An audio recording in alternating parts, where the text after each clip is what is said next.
سے یہ پورا ملک داؤ پہ لگتا ہے جی. لگ جائے. پہلے وہ یہ ہم نے دیکھا راحیل شریف، پھر جنرل باجوہ، اور اب اگلے سال ہم دیکھیں گے کہ یہ آپ کی بات سے میں مکمل اتفاق کرتا ہوں. ناظرین اگلا سال بھی بڑا مشکل ہوگا اسی وجہ سے.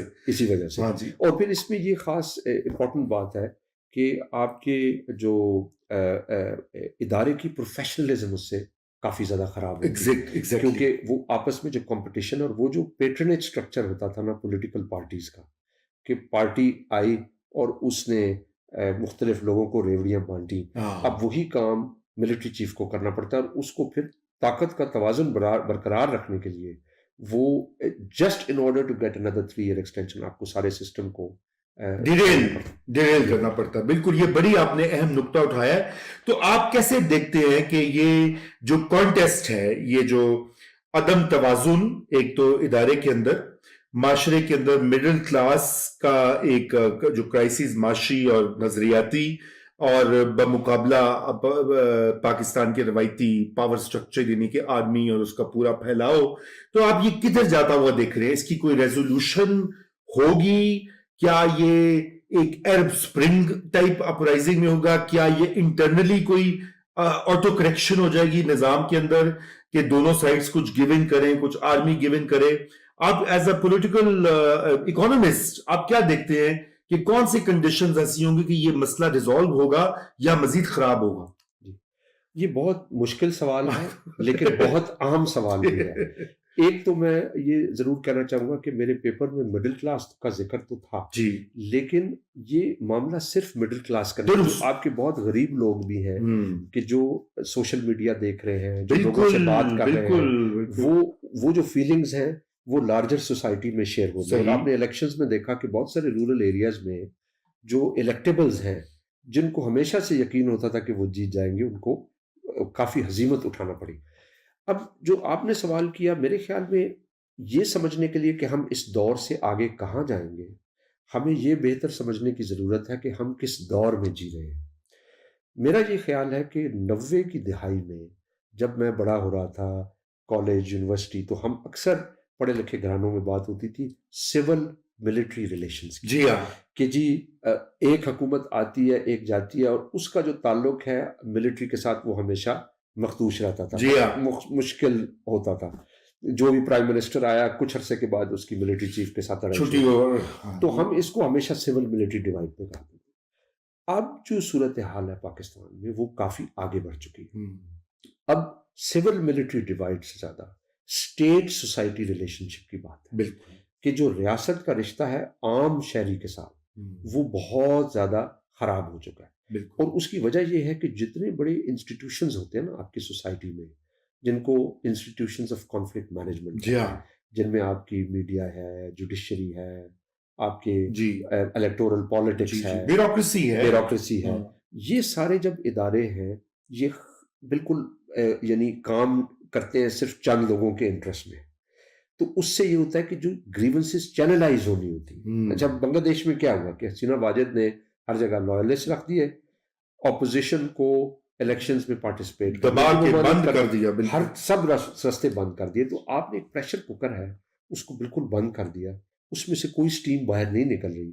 تو اس کا پھر 2 طریقے ہوتے ہیں. وہ پھٹنا ہے تو اس نے جیسے ہوا بنگلہ دیش میں. بالکل. تو جو پولیٹیکل اکانومی، جو سیاست اور معیشت کا ربط باہم ہے جس پہ میرا فوکس ہے، اس میں ایسی جو سٹیٹ ہوتی ہے وہ بڑی خطرناک ہوتی ہے کہ اس میں کئی طرح کے آؤٹ کمز پاسبل ہوتے ہیں. ایک آؤٹ کم ہے کہ آپ سول وار کی طرف جائیں اور ٹوٹ پھوٹ کا شکار ہو جائیں. دوسرا یہ ہے کہ آپ جو ایلیٹس ہے وہ کنسیشنز دے لوگوں کو، وہ جینون کنسیشنز دے اور پیچھے ہٹے اور ریاست کے ساتھ ایک نیا طرح کا ریاست کا ریلیشن شپ سٹیزنز کے ساتھ استوار کرے. تو یہ دونوں یعنی ایک لحاظ سے یہ بڑی کریٹو ڈسٹرکشن کی صورت ہے. اور میں پاکستان کے بارے میں زیادہ پازیٹیو ہوں کمپیئر ٹو ایجپٹ، کیونکہ ایجپٹ میں اور بہت سارے عرب ممالک میں اتنی گھٹن ہے کہ جو پاورفل ہے اس کو کوئی there is no fire under the feet of the ruler. وہ بڑے کمفرٹیبل بیٹھے ہیں. ہمارے ہاں جو بھی طاقتور لوگ ہیں ان کے پاؤں کے نیچے آگ بننا شروع ہو چکی ہے. یعنی یہ تپش محسوس ہو رہی ہے اور پھر وہ کانٹیسٹیشن ہو رہی ہے. تو یہ جو کانٹیسٹیشن ہے یہ ہمیشہ بہت ساری تخلیقی صورتیں اپنے اندر اس میں موجود ہوتی ہیں کہ زمانہ بدل رہا ہے, بالکل عوام آگے نکل چکے ہیں, اشرافیہ پیچھے پیچھے رہ رہ چکی گئے ہے. ہیں. لیکن اگر اس کو آپ نے انسٹیٹیوشنل کنسیشنز یعنی ادارہ جاتی جو خاص طرح کے سٹیپس لے کے لوگوں کو سہولیات نہیں دے سکتے, تو پھر آپ سول وار کی. دیکھیے سر, پروفیسر صاحب 19 سینچری میں بسمارک نے جرمنی میں یہی کیا جب اس کو لگا کہ جرمن عوام جو ہیں وہ ابھر اپرائزنگ ہو جائے گی, تو سوشل سیکیورٹی انٹروڈیوس کرا دی, ان امپلائمنٹ بینیفٹ دے دیا, لوگوں پہ ویلفیئر خرچہ. اب پاکستان کے اشرافیہ کیا کرتے ہیں کہ وہ سارے بڑی بڑی بزنس لابیز, بڑے بڑے فوج, بیوروکریسی, سارے پریویلیجز اور پولیٹیشین سارے 1-1 ارب روپیہ دے رہے ہیں جی ایم این اے کو. کیوں؟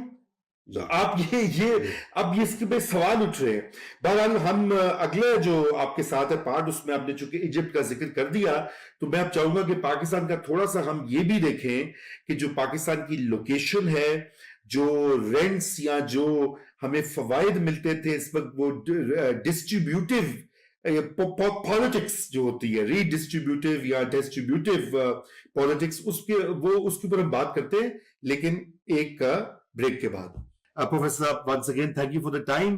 ہم نے پہلے بات کی کہ پاکستان کی مڈل کلاس, پاکستان کی آرمی, اس میں مہنگائی, معیشت, سیاست, نظریہ, اس سب پہ بات کی.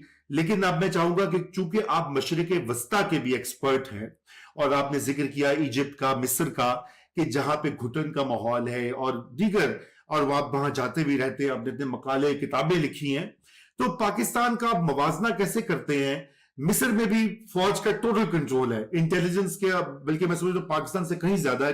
وہاں تو ہر بازار میں, کیفے میں آپ کو کوئی نہ کوئی ایجنٹ ٹریک کر رہا ہوتا ہے کہ کوئی کیا باتیں کر رہے ہیں, ہر گروپ میں انفلٹریشن ہوتی ہے. تو یہ بتائیے کہ ان سوسائٹیز میں اور پاکستان میں آپ کو کیا سملیرٹیز اور کیا فرق ہے؟ کیونکہ میں اس لیے یہ سوال پوچھ رہا ہوں, میں یہ بھی چاہتا ہوں کہ کیونکہ اگر ہم یہ بات کرتے ہیں کہ اگر پاکستان میں اس وقت جو لوگ بپھرے ہوئے ہیں, غصہ ہے, وہ عرب سپرنگ میں نوجوان اور مڈل کلاس اگر اس کو لیڈ کرتے ہیں, تو کیا پاکستان میں بھی کوئی عرب سپرنگ جیسی صورتحال آ سکتی ہے, اپ رائزنگ, انقلاب یا اپرور؟ دیکھیں, پاکستان اور مصر کا موازنہ بہت اہم ہے جی, اور ان میں بہت ساری قدریں مشترک ہیں. ایک بڑی قدر تو جو آپ نے ذکر کیا کہ فوج کا کنٹرول معیشت پہ, سیاست پہ بہت زیادہ ہے, ایجپٹ میں بھی, پاکستان میں بھی. دوسرا یہ ہے کہ دونوں کا جغرافیہ ایسا ہے کہ وہ ان کے جو ہمسائے ہیں ان میں ایسے ممالک ہیں جہاں پہ کوئی نہ کوئی جنگ چھڑتی ہے, اور اس جنگ کی وجہ سے باہر کی طاقتیں ان کو پیسہ دیتی ہیں ان کی مدد لینے. صحیح.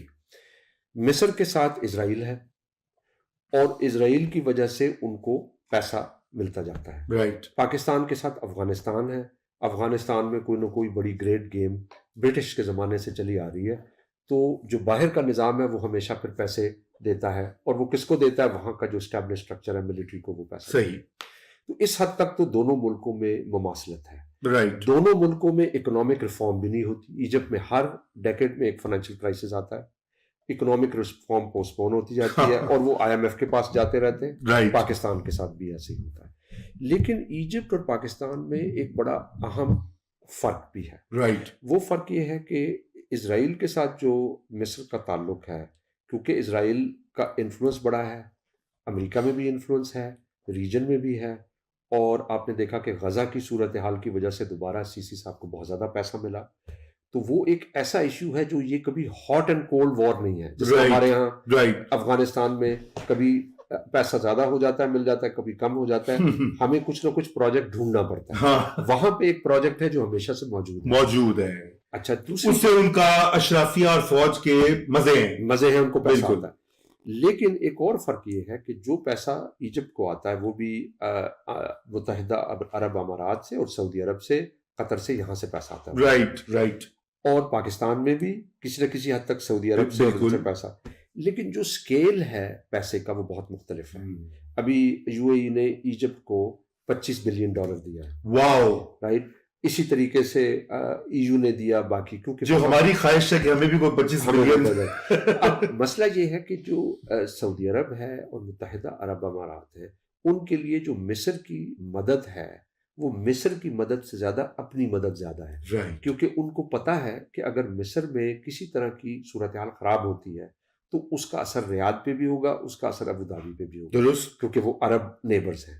کریکٹ، پاکستان میں جو مدد دیتے ہیں وہ مدد اپنے لیے مدد نہیں دیتے، اسی لیے ایجپٹ کے لیے جو سپورٹ ہوتی ہے، جب آپ نیشنل اکاؤنٹس دیکھیں سعودی عربیہ کے اور وہاں لوگوں سے بات کریں امارات میں، وہ کہتے ہیں یہ جو پیسہ ہم مصر کو دے رہے ہیں یہ نیشنل سیکیورٹی کے لیے، ان کی اپنی ان کی اپنی نیشنل، اچھا، جو ایک لحاظ سے رجیم سیکیورٹی، رائٹ رائٹ، کہ کوئی وہاں پہ شورش نہ ہو، کوئی وہاں پہ اگر کوئی پرابلم ہوتا ہے اسرائیل کے ساتھ تو اس کا اثر وہ اس سعودی پہ نہ ہو۔ عربیہ پہ بھی ہوگا۔ اور تیسری بات یہ ہے کہ جو واشنگٹن میں جو ایجپشن آرمی ہے وہ اس کی ایکویژن بالکل ٹھیک ہے، بہت عرصے جی سے ہاں، انہوں نے اپنے اسٹریٹجک آپشنز کو سرنڈر نہیں کر چکے ہیں پورا۔ پاکستان کے کیس میں کہ اگر آپ واشنگٹن میں جائیں گے تو وہاں پہ وہ ایسے دوست کے طور پہ ہمیں دیکھتے ہیں جس پہ اعتماد نہیں کیا جا سکتا، a friend you can not trust. Unfortunately, اور یہ جو کیٹیگرائزیشن ہے یہ ایک دشمن سے بدتر ہے، ہاں، کیونکہ دشمن کی پھر بھی آپ رسپیکٹ کر سکتے ہیں ایک کلیرٹی ہوتی ہے نا، کہ اس کے یہ ہوتا ہے فرینمی، ایک آپ کو پتا لفظ استعمال ہوا تھا، تو ان کو یہ ہوتا ہے کہ پاکستان آرمی پہ آپ فلی ٹرسٹ نہیں کر سکتے۔ تو جس طرح ایجپٹ نے سرنڈر کیے ہیں پورے آپشنز ایجپشن آرمی میں، پاکستان آرمی نے ابھی تک اپنے پورے اسٹریٹجک آپشنز سرنڈر نہیں کیے۔ نہیں، بالکل نہیں، جب وہ سرنڈر کر دیں گے تو شاید اس طرح سے لانگ ٹرم کچھ سپورٹ آ بھی پائے۔ یہ پھر ایک طرح کا بڑا ڈفرنس ہے۔ اور چوتھا ڈفرنس جو میں سمجھتا ہوں بڑا اہم ہے ہمارے لیے سمجھنا، کہ جو آمرانہ نظام ہے مشرق وسطیٰ میں اس کی بنیاد ایک بہت جنرس سوشل کانٹریکٹ کے اوپر ہے، یعنی عوام کو بجلی، گیس، ریلیف روٹی، ملتا ہے۔